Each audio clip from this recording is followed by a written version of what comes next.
Kia ora, good evening. Imagine not going to work as you know it, not having an office, employees, a physical address that you work from, no work colleagues to chat to or Christmas parties to plan, but you're still able to make a six-figure salary travelling the world, having experiences most of us can only dream of.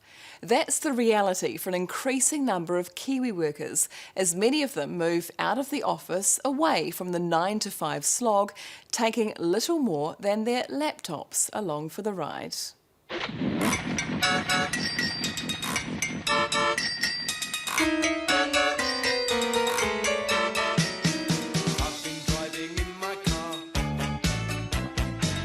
It's 10:30 in the morning at this Auckland cafe, and while thousands of people around the world are just beginning their working day, that's me done for the day.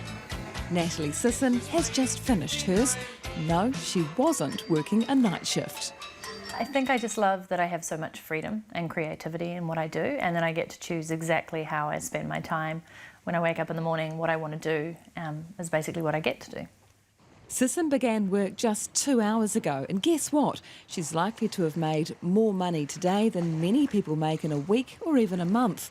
She has no fixed desk, no physical office, and operates entirely from her laptop. Is it that easy? Is it that simple? I mean, what was the road to get there? It is simple if you choose and you're really clear about what you want your life to look like. Sisson is known online among her thousands of followers as the suitcase entrepreneur. She's a new breed of worker, a lifestyle designer or digital nomad, a location-independent business owner who uses the internet to make her living. How different is this life from the one beforehand? Very, because that was the corporate world, going into offices, the long commute, working for other people, getting caught up in the bureaucracy, and all the politics, and just basically being under somebody else's thumb, which is so not me. So completely different. And that took a while to get out of that corporate mentality. Woke up cold one Tuesday. The former corporate climber has been living and working like this, travelling with just a small suitcase for more than 5 years. Her online programs, which teach others how to create a successful business, has allowed her to travel to 69 countries. This year alone, she's worked from Auckland, Sydney, Toronto and Madrid, using internet cafes, shared spaces, beaches and B&Bs as her base.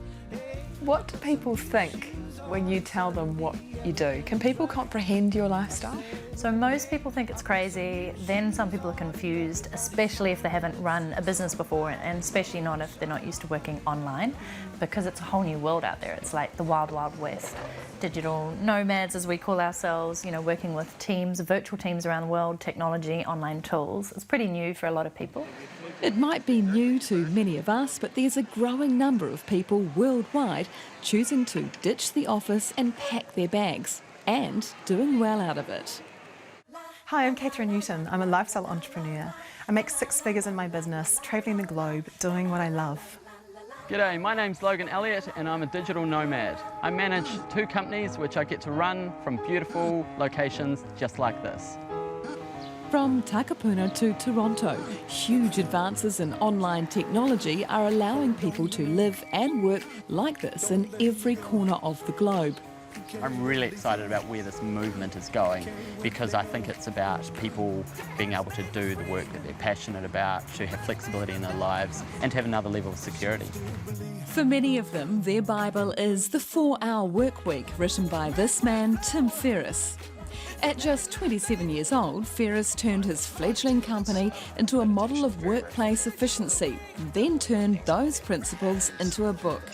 It sold almost 1.5 million copies, spent 4 years on the New York Times bestseller list, and turned Ferriss into a highly sought-after lifestyle guru. My intention, I know my intention was to really write this book for basically 2 close friends of mine who were going through problems that I had solved for myself. And one of them was in finance and felt trapped in his job, and the other had started his own company and also felt trapped in this monster he had to keep feeding. So I really wrote the book as if I'd had 2 glasses of wine and was writing an email to close friends. Is technology making it easier to live this kind of lifestyle? It's never been easier from a technological standpoint, because there are fewer barriers to entry, that means there's more noise out there, which means you have to be better at marketing than before. Have you ever had a 9 to 5, Monday to Friday job, Logan? No, what's that? Would you ever like one? Not really. Logan Elliott fell into the digital nomad lifestyle almost by accident. In the early days, I used to try and treat the companies that I run as more of a 9 to 5, where I sort of go in at a certain time and try not to check the emails after hours. But then I sort of found, hey, actually that didn't really work. The type of businesses that I run, I'm more doing them, they're things I want to do, I'm excited about them, I'm passionate about them. So they don't really feel like work. So I have a pretty blurred line between what work and play is, really. Hello, how's it going? How are you? I'm great. He's a bit of a local expert in the field, with a master's in lifestyle entrepreneurship, among other things, and he guest lectures on the subject at Otago University. It's becoming a lot more common in all areas. You know, you hear about maybe it's harder to get jobs these days, jobs are less secure, so you're going, hey, I could actually start my own thing and have this flexibility and freedom to control my own destiny, and that's actually a safer option. Elliott has no fixed abode and minimal possessions. I think it's not just digital nomads that are challenging some of those things, but it's the new generations that are coming through. You're getting changing ownership models, for example, and seeing all this co-movement happening in terms of ride sharing and house sharing and these different movements. He spends his life travelling the world, blurring the lines between work and play, all the while running Kiwi-based creative entertainment business Highly Flammable. Everything from being in Iceland, exploring volcanoes and glaciers and interesting spots, and then being able to jump online and still keep up with the work that I'm doing has been quite good. You know, this sounds amazing. Is this the good life? Well, I think it is. I think it's a bit ridiculous, really. Typically, people fall into this lifestyle after a major life event, a redundancy, an urge to find something more satisfying than the sometimes mundaneness of the 9 to 5 work life. Ferriss says that's a social norm that needs to be challenged and redefined. Working 9 to 5, what a way to make a living. Do you have to work that number of hours? No. If you have an employee, then you have to get very good at negotiating. And one of the things that I talk about in the 4-Hour Work Week is how to train your boss to value performance over presence. And there are ways to do that so that you can then negotiate remote work agreements and things like that. It's actually very straightforward. I have no problem with hard work if it's applied to the right things. It's usually not applied to the right things. So what I'm challenging is this obsession with wearing workaholism like a badge of honor. Like, I'm the first in and I'm the last out. I work harder than everyone else. And the question I would ask is, what are you working on? Hey, my name is Janik. And I'm Nalisha, and we're digital nomads. We're coming to you today from Thessaloniki, Greece. We've basically been travelling like this for over 4 years now. We've lived in over 25 different countries, 67 cities all around the world. We basically escaped the photocopy life, and we're absolutely loving what we do. This Kiwi couple took Ferriss's advice very seriously after reading his book 8 years ago. We were basically in a grind in our own life where we were living a photocopy of the day before, we were working so intensely, and we weren't having a good quality of life. So we were just like, hey, we could build our business while we travel. They've been living and working remotely on their online businesses now for 2.5 years. They've rented apartments in 35 different cities and say the key to their success is making time for both work and play. Has Tim's method lived up to its hype? I think the 4-hour work week, not so much. we do work quite intensely when we work, and then we love to take time off and really enjoy our time off. But the concepts of having a mobile business so that we can live anywhere and work anywhere, that really stuck with us. Yeah, back in Times Square again. The couple move on every 2 to 6 weeks, depending on work visas, chasing new countries, cultures and adventures. How have your dreams changed?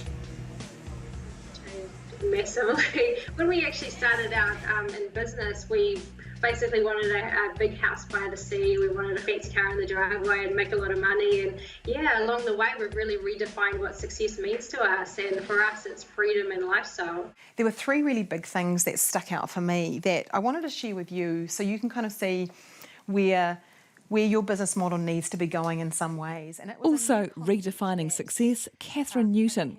She didn't initially think this was a lifestyle possible for her as the mother of 2 children, but now shares her success and coaches others into making a living online. I was that person looking at the lifestyle entrepreneurs going, that's ridiculous, that's not possible, they're just, they're just cheapskates, or they're skiving money off people, or, they're not making a decent living. And I guess this is where, it's like the tables have turned, times have changed. We have so many vehicles at our fingertips now with social media, and there are so many ways for people to be able to earn an authentic, real, and and very good income. Online sites like Nomad's List help remote workers decide which cities are nomad friendly, rating cost, weather, air quality and fun, among other things. Can everyone do this? Of course not. And anyone who writes a book and says it's for everyone is either completely delusional or lying to you. So I have skeptics who say, well, what about the taxi driver? What about the bricklayer? And I say, maybe it's not for them. But if you happen to be one of the many, many, many hundreds of millions of people who do most of their work on a computer or on a phone, then this all applies. But does it apply to everyone? No. Can it apply to more people than you might expect? Yes. Do you work a 4-hour work week yourself? I don't have to work at all if I don't want to. I'm in a very good position. The objective, I should underscore, is not to be idle. I don't want millions of people watching paint dry or just rubbing cocoa butter on their stomachs all day. The objective is to control time so you can allocate it to what you want to do and what you find meaningful. All 4 of our Kiwi case studies in this program make good incomes and find other ways to give back. When you give people freedom and flexibility to do the work that they love doing, they're naturally inclined to start doing really interesting things that can have positive impacts on the world. Do you make a good living in this lifestyle, Logan? I think I live well in terms of I get to do the work that I'm passionate about. I get to travel and do the things I love.